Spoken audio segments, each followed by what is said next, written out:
Alright, ladies and gentlemen, I hope you're all doing well, and welcome to the showdown between the Greenskins and Kislev here on the Sword of the Lake, which is one of our newer maps. Very, very cool looking, and it's going to be myself with a Night Goblin Warboss facing off against Subutai, who's going to be using an Ice Witch of Tempest.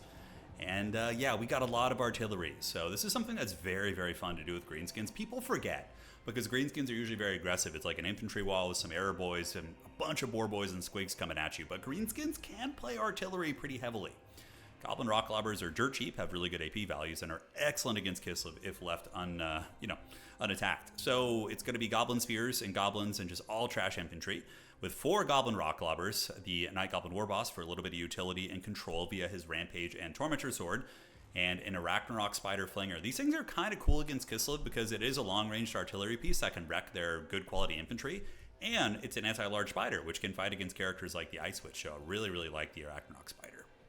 Aside from that, triple Wolf Riders. They're only 300 gold. What a steal. And they have 4 capture weights. We're going to be using them to just ninja as many objectives as possible out of the gates. And my opponent here, Subutai, is going to be rocking an Ice Witch of Tempest. And the rest of his build is going to be fairly, normal stuff. Armored Kossars, Kislev Warriors to deal with mass, and then bows in the back, which are certainly not going to be enjoying getting hammered by those rock lobbers. He does also call in some dervishes, which are going to be trying to circumvent my flank. And you can see how he's being extra creepy here in the woods, keeping that unit hidden. He's going to be trying to get into the cookie jar, and we'll find out if he does. So the first Spider Bombardment is activated, so that is the Spider Flinger. And does it hit? It looks like it doesn't quite hit. A little bit sad, we got blue balled there. That was the moment we were all waiting for. So what I'm going to be doing is basically just grabbing the objectives and then yielding objective 2 and 3 to my opponent, right? Because I can't really contend with the quality of his army. I need to play very, very defensively here. And we're going to be trying to grab objective Uno while the Night Goblin Warboss comes out, maybe looking for a Rampage. And there we go. There's the direct hit from the Spider. Now the Rock Lobber is going to be saturating in, as we do see big losses going down in these Armored Kossars, and these ones also going down as well. So I really just need to hold one objective. Hold one, value trade for a couple minutes, and hopefully he doesn't get into my backfield. He does indeed have the dervishes on both sides, but Greenskins are pretty good at defending their backfields, actually. Between the Rampages and the Boar Boys, they can do some solid work, and my Wolf Riders can also fight against dervishes. It's not a pretty fight, but they can. So Goblins against Kislevite Warriors. Now, of course, Kislevite Warriors will win this fight, but the Goblins will trade very cost-effectively, actually. And, of course, they're going to get hammered by those cav units, and we do have the Night Goblin Warboss nearby. A couple Goblin Spears in reserve, so just trying to bump and grind there and hold as long as we can. While we do call in the Ruggled's Armored Orcs, an insanely good unit. Very, very good. Those bad boys able to put some good firepower down on the dervishes, and those Kislevite Warriors certainly not having a good time either. Subutai getting extra sneaky in the woods. We do see his cav lurking in the wings, being screened out by my Goblin Wolf Riders. So we're going to go looking for him here while his mainline force does move up towards objective number 2 here, and is going to be grabbing that. So mass artillery coming in, and you can see the damage really adding up. I have all 4 Rock Lobbers shooting at like 2 targets.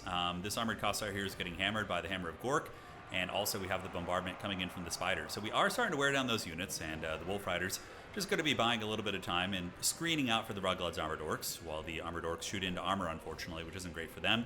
I'm going to be losing this point, so I really wanted to hold that one, but Goblins only have 2 capture weight. They're expendable, so not able to get that those goodies there. So I am going to be getting triple capped, so thankfully I did accrue a bit of a lead here.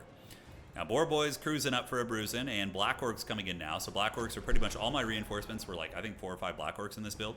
Hoxamiska activated on the Armored Orcs. Going to be trying to dodge that, but they are going to be eating a big charge from the Dragon, which is going to hurt, but, they're durable. 70 armor, and their melee defense is, what, 32? Not bad. Not bad at all. Dervishes on the wings trying to find a way in, but my Wolf Riders have been able to keep up with them, while the Spider is now going to be piling in to help with the Black Orcs and, more importantly, the Night Goblin. He's going to have those sweet, sweet snare abilities right there.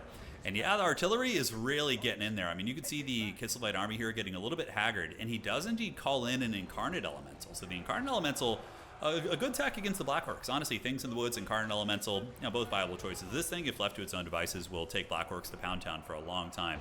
Over here on this side, Wolf Riders, 2 of them, able to chase back one of the dervishes, which is pretty cost-effective here. So going to be trying to harry and hunt those guys and keep them in check while the artillery is still bombarding these Kossars back here.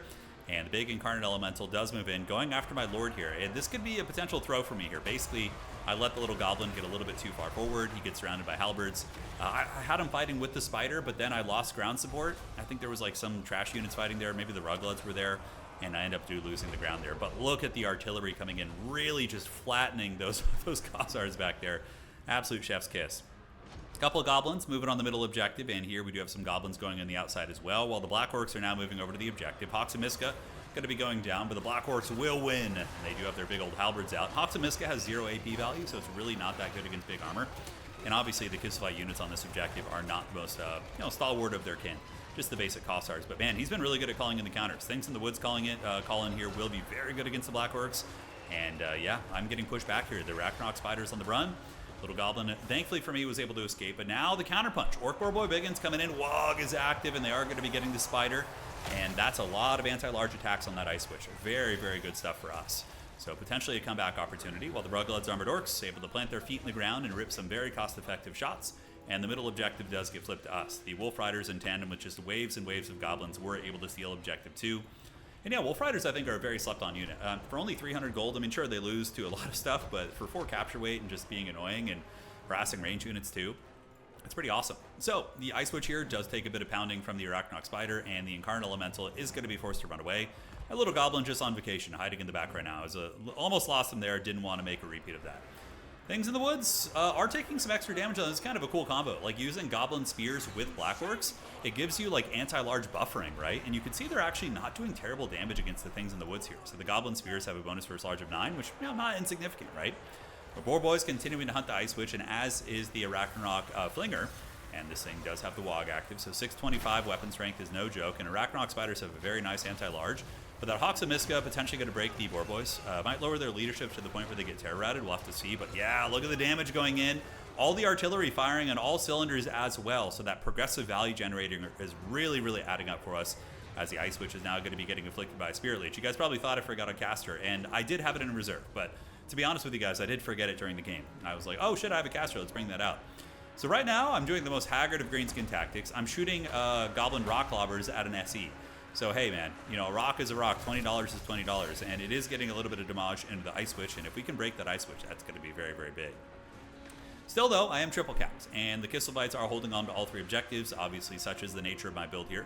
Rock Lobbers saturating in where they can, and getting a break on the Ice Witch. So the Goblins unfortunately do get terror-routed and break themselves, so the Ice Witch is going to be able to rally, which I was super bummed about, because if he can get it back to the Patriarch and get it healing up, it's going to be bad for me.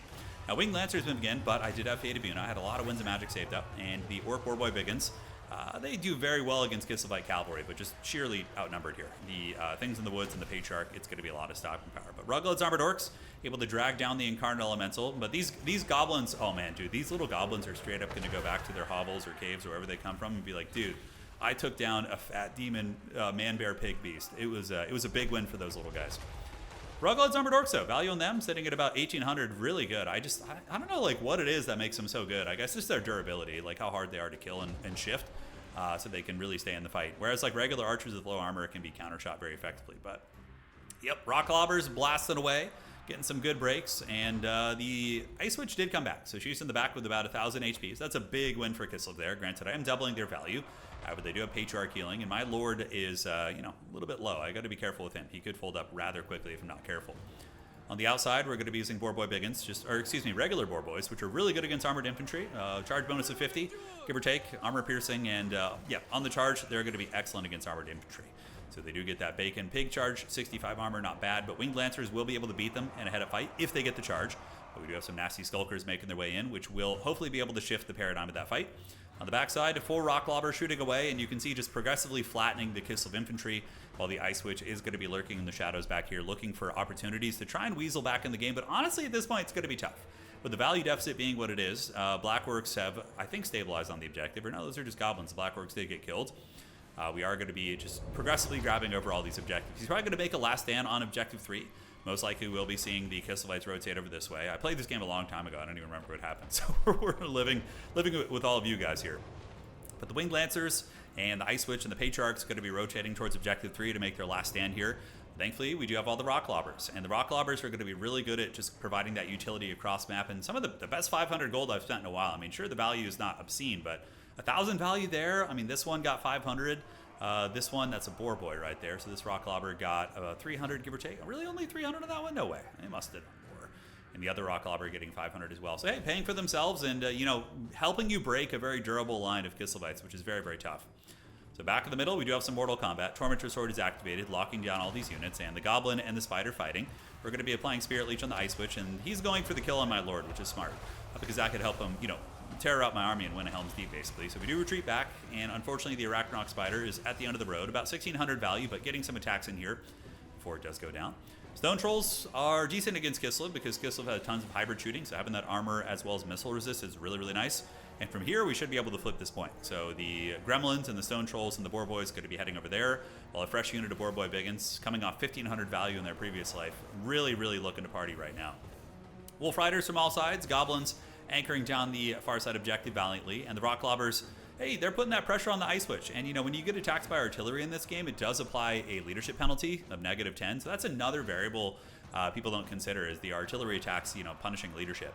Here, he does get a nice little flank with the Dervishes, but the Stone Trolls probably will be able to hold this.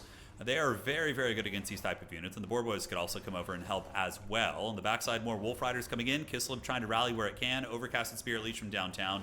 Is it going to get the Ice Witch? Yes, that is big. So the Ice Witch does go down, the Dragon falls, and the Boars and the Pigs going to be squealing all the way to the bank, as Objective 3 is going to be in the process of flipping. In the middle, our Hag and our little Gremlin fighting against the Mordheim Beowulfs, which was actually kind of scary. But Goblin Spears will do pretty well against them. And the Vroglod's Armored Orcs, dude, just sitting at 2,100 value. Fat value on those guys. Super, super thick. So at this point, ladies and gentlemen, basically GG. We're just going to be cleaning up the remnants of these tools. Boar Boy Biggins charging in there. Objective 3 going to be going to us. The Stone Troll is just a little bit too tough for Kislev to get rid of here, as that objective does flip. Goblins coming in. A fresh unit of Blackworks going to be able to anchor that one down before he's able to get there and really stabilize it. And that is going to be game blouses. So I hope you guys enjoyed that build. I love unorthodox builds that work at a high level. And honestly, against Kislev, I think a build like this can work. It'd be better if you had home objective and didn't have to contest the wide objectives like that, but Rock Lobber is very underrated, I think. I think they did a lot of value. 1,000 in the ROR. And the Spider is great, I think, in that matchup. Weak against Little Grom, but typically Kislev players are probably going to be worried about bringing Little Grom simply because of the being swarmed by infantry and Boar Boys and not being able to, you know, contest the ground, right? So usually they're going to be more headstrong about it. But yeah, he had some good counterattack, but we were able to snipe his Dragon as well as the Incarnate Elemental. Ruglod's Armored Orcs were probably the MVP, honestly. Those guys were friggin' awesome at 2,500. Really, really put that game on their back. And the Boar Boys, of course, did good as usual. GG, well played. Hopefully you guys enjoyed that one. We'll see you around, and let me know what cool schemes you guys have been coming up with. If any of you guys can come up with some sweet Nurgle tech, I'd love to hear it. All right, see you guys around. Take care of yourselves, and that's it for tonight.